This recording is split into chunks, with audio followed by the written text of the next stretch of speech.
This is so tricky for me to talk about because it it really makes me super vulnerable, and I get emotionally very easily. I ran up to them, went into the circle, sat next to the cake and said, "You can sing for me now, please." Oh, sorry. Oh, baby, I love the way every day, yeah. I've had that song stuck in my head for so long. The other day, my boyfriend and I were lying in bed and we had Marley, who's on the floor here. Anyway, I'll insert the clip now. Okay. No, hold it right. Okay. Ooh, baby, I love the way every day. Oh my goodness. Anyways, ever since that night, that song has been drilled into my brain and I cannot get it out. It's called an earworm, when a song gets stuck in your head and you can't get it out. Anyway, hey guys, what's up? Welcome back to my channel. And if you guys are new to my channel, hello, my name is Gabriella and I'm from Cape Town, South Africa. Okay, so for today's video, I asked you guys on Instagram to ask me a whole bunch of questions that I'll be answering in today's Q&A. It's gonna get juicy. It's gonna get personal. We're gonna dive into things that not many people know. So if you wanna know more about me, then keep watching this video. Okay, question number 1, what is your skincare routine? Well, I don't exactly follow a skincare routine.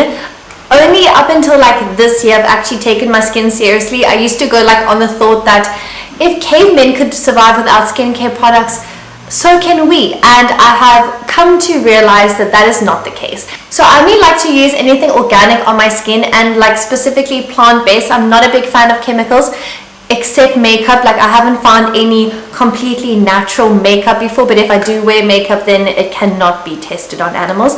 But as far as skincare goes, then I use the brand Herbal Magic. No, this is not sponsored by any means. I just love their products. They are all cruelty-free and organic and yeah, just really good for your skin. But as far as skincare routine goes, I wash my face in the shower with some warm water, put a cloth over it, and then I use calendula oil and this anti-aging serum from Herbal Magic, and that's about it.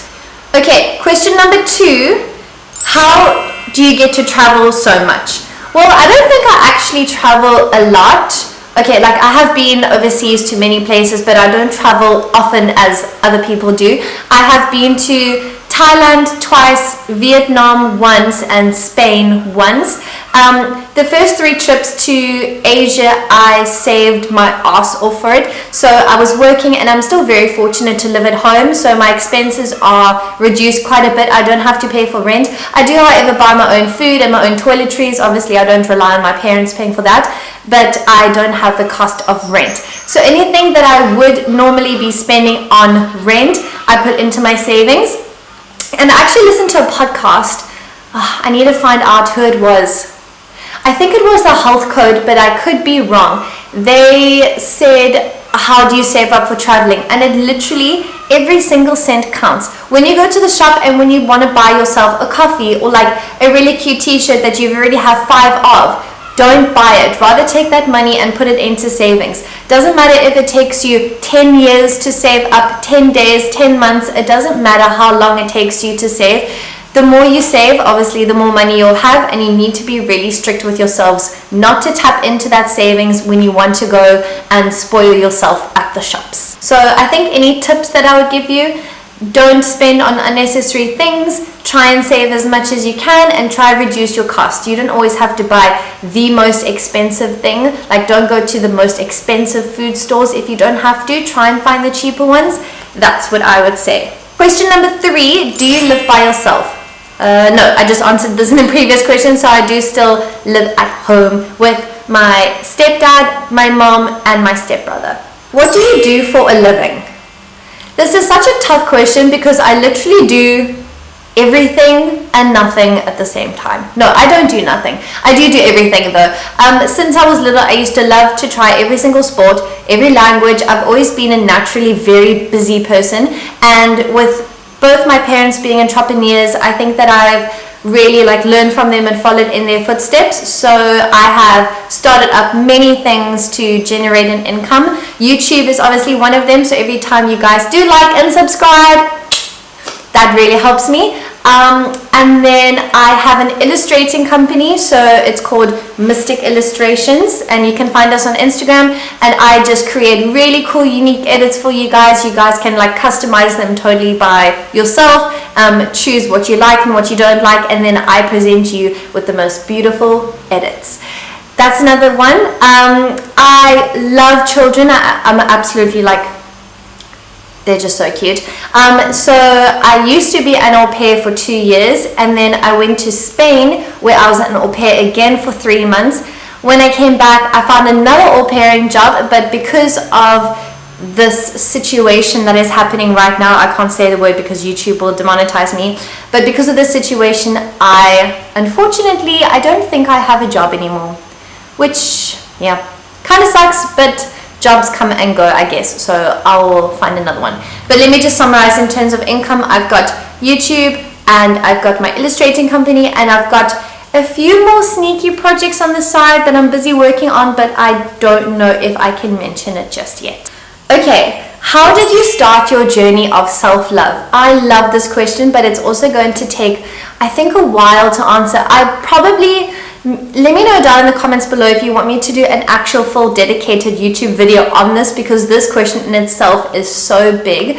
But if you aren't following me on Instagram, you know that I have made a massive change to my feed. It used to be recipes and just really like about myself and my travels, but I have completely transformed it into a little bubble of self-love and a safe space, and I've really created, or trying to create, a big sense of community and family within my followers and within people that I follow, and we just connect and chat all the time.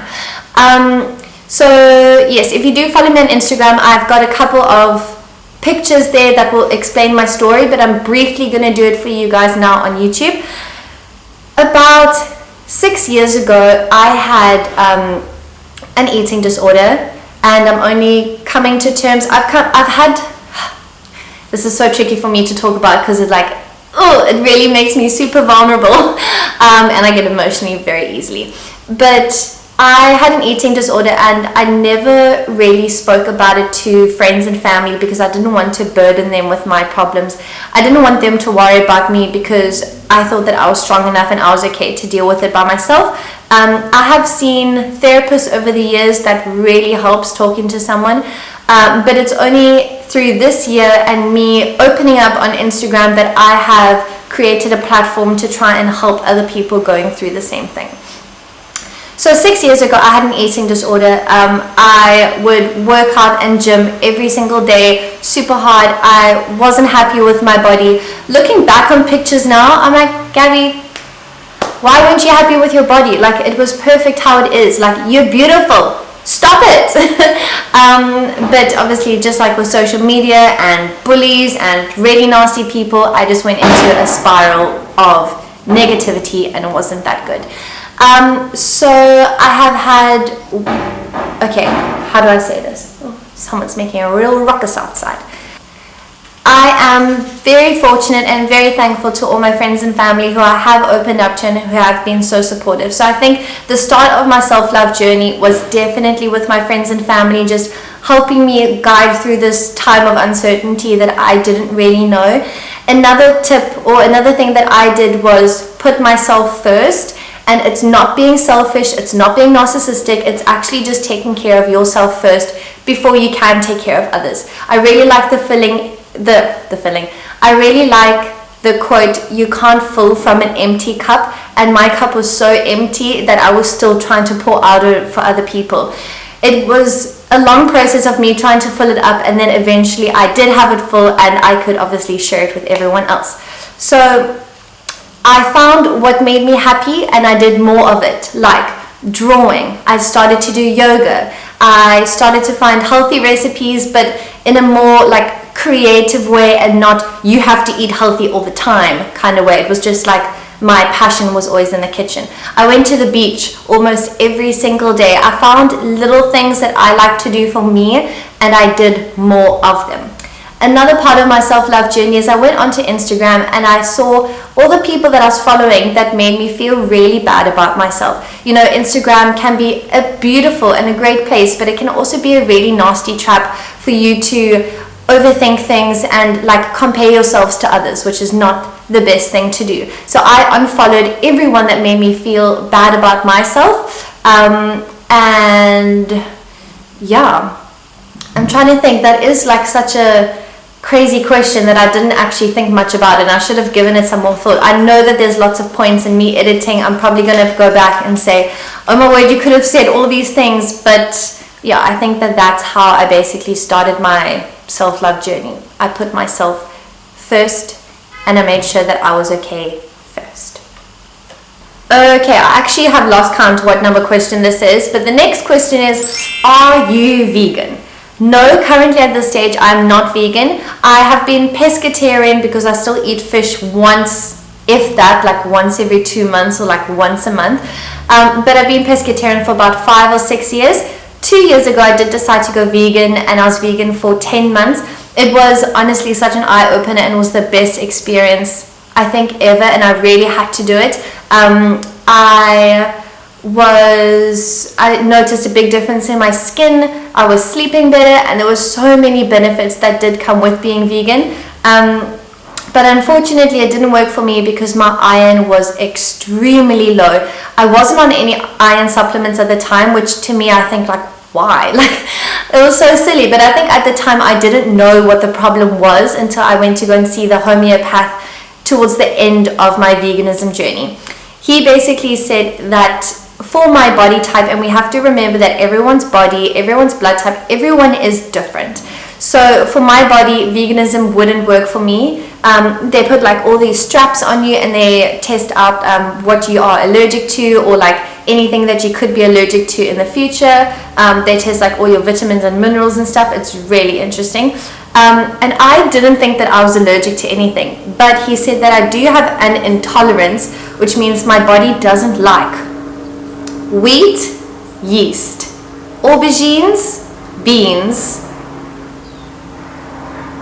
There were so many other things. Why can't I think about it now? I know like animal hair was one of them, but basically just all the things that I was eating, I couldn't eat anymore. So obviously being a vegan, you can't eat eggs, dairy, or no animal products. And then on top of that, I couldn't eat beans, which is like the staple food for a vegan. I couldn't eat aubergines, which I used to eat all the time. And I cut those out of my diet, and I've noticed such a big difference. I still eat beans like now and then, but not as much as I was when I was vegan. My tummy is just so much better. So to answer this very long question short, no, I'm not vegan. I eat eggs from my chickens. They're outside. We've got 4 beautiful chickens, and I'm very thankful that they provide us with eggs every day. I don't eat dairy anymore, so because I've become, after being vegan, I became dairy intolerant, and as soon as I have dairy, I gotta run to the loo. So I don't have any yogurt or milk and stuff. I replaced it obviously with soy milk. That was another one that I couldn't eat, soy. So I replaced it with almond milk, and then occasionally when I want yogurt, I'll have a soy yogurt, but not that much. I just can't have like actual soy products that often. But obviously, like if I want a chocolate here and there, I'm going to eat it. I'll probably just drink like a peppermint tea afterwards to just help my stomach. Okay, next question. What is your surname? This sounds like such an easy question. Like, why would someone ask that? But guys, the surname thing, I feel like no one knows my actual surname. My real surname is Liversage. It is Afrikaans, a language here that we have in South Africa. And my surname used to be Edwards. Okay, wait, let's just backtrack a little bit. When my mom and dad had me, they weren't married, so I took both their surnames. I am Gabriella Kim Rothwell Liversage.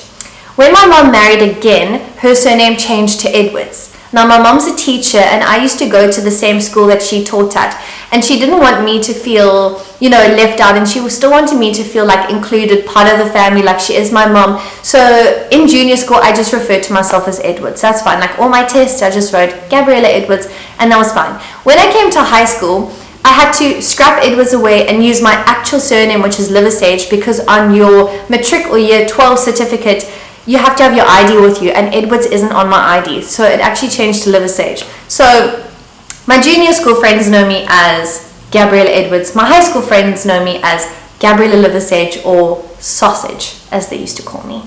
So yes, my actual full name is Gabriella Kim Rothwell Liversage, and that's it. Not Edwards. Okay, next one. Not a question, but I really just love you, and you have changed my life. That's so cute. Thank you. We go for a coffee after lockdown. I would say yes, but I don't know you. Stranger danger. If you want to be friends, message me, but yeah, stranger danger. Okay, and the last question is, tell us something about you that not many people know. I love this. Like, I think I did this on my Instagram as well the other day. I did like a questionnaire of people told me random things about them, and I did vice versa, and it was really fun. I love to like connect with my followers. So if you guys want to tell me something random about you, leave a comment down below. Something random. I don't get embarrassed very easily. Like, it's gonna take a lot to try embarrass me. When I was little, okay, I've got 3 funny stories to tell you. Number 1, when I was little, I was with my dad at a restaurant, and I wanted avocado on my pizza. So I walked into the kitchen to the chefs and I said, "Hi there, I want avocado on my pizza, please." And like, I walked out. I know it doesn't sound like much, but like, I don't know, what 5-year-old do you know who just goes into the kitchen and has a little chat with the chef and then comes back out? Another one, we were at the waterfront here in Cape Town, and like, if you haven't been to Cape Town to the waterfront, there's like this stage and then a whole lot of like seats, basically where they do like concerts and shows and stuff, but it's all open, like you can climb onto the stage and stuff. So I don't know if I climbed onto the stage or if I was just standing there, but we were sitting up at the top, and I came down and I was like full on like busting out my dance moves in front of like everyone while they were like jamming. And then the last one is I went to the beach for like sundowners with my family, and I was 2 or 3. And there was this group of people busy sitting in a big circle with a cake and candles in the middle. So it was obviously someone's birthday. And obviously as a 2-year-old, you know birthdays. Well, you've had like 2. But I was so excited about this. I ran up to them, went into the circle, sat next to the cake and said, "You can sing for me now, please." And apparently everyone just burst out laughing. So I had to tell them my name. I was like, "Gabby." And they sang happy birthday to me. I got to blow out the candles, and then I ate some of their cake, and that was another one. Oh, sorry. Okay guys, I think that was enough questions for the day, and those are all the ones that you sent in. Thank you so much for anyone who was a part of this to send me in some questions. I love doing like Q&As like this, so if you ever do want me to do any more, then obviously let me know down in the comments. And again, thank you so much for all the support that you've been giving me on YouTube and on Instagram. I know that, like, little side note, YouTube has changed their algorithm, and it's really difficult for like small content creators to actually like push their videos out. So the more you guys like and subscribe and comment, it really does go a long way. So I wanted to say thank you so much. It never ever goes unnoticed, and I hope that you guys are doing well and that you have a really nice day further, and I'll see you next week for another video. Mwah! Bye.